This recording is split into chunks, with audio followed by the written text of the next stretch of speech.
Let's bring in Lieutenant General Keith Kellogg, a former national security advisor and a Fox News contributor. General, it's always great to see you. I want to try and talk strategy if I can, because there's a lot of talk about Russia now, this new force, this new push to take over the entire Donbass region, then to control Mariupol, and then build this land bridge down to Crimea. And my question to you, sir, is there has been new speculation that if Russia can control Donbass and they can control Mariupol, might President Putin stop there and use that as a negotiating ploy?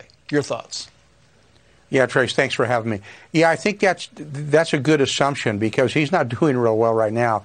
He's basically 0 for 2. When you look at it, the northern part with Kyiv, he's lost a fight in Kyiv, and those were some of his absolutely best units were just mauled and moved back. You cannot forget the second fight.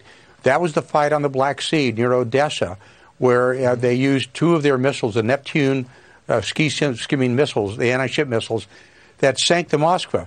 And that would push their fleet out 160 miles, because that's the range of those missiles. So now you turn to the Donbass, and he's now kind of downsized on what he wants to do and take the Donbass region. But you also have to look at what the Ukrainians are doing. They're counterattacking to the south, just outside of Odessa, and they may have a plan to cut off the Crimea as well. So there's still a fight going on. But this is now a fight to the finish.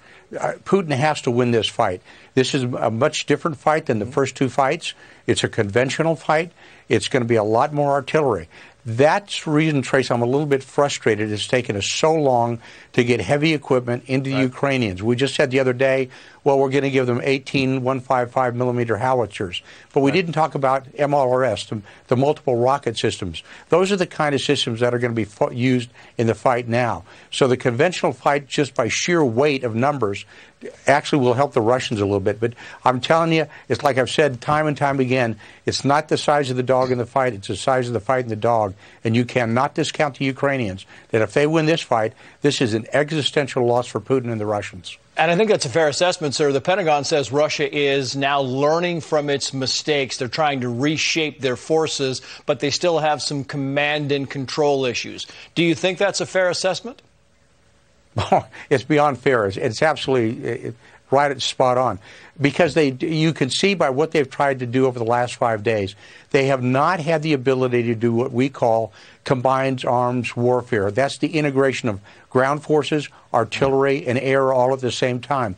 It's all been very, very discreet. Each one is different. And it's allowed the Ukrainians just to pound them. They're not good at this. And that's the reason I think a lot of people are saying they've very, very overestimated the Russian army. And you see it them, they're fighting distinctly by themselves. And this, I think this is where the Ukrainians are going to be able to handle them. And again, I said it just a few minutes ago, look, if the Ukrainians win this fight, this is a major loss for Russia. It's a major loss for the Russian army and Putin as well. I know you say it's got to end here, but, you know, there's a lot of people saying this thing could end in a stalemate. General, always great to have you on. Thank you, sir.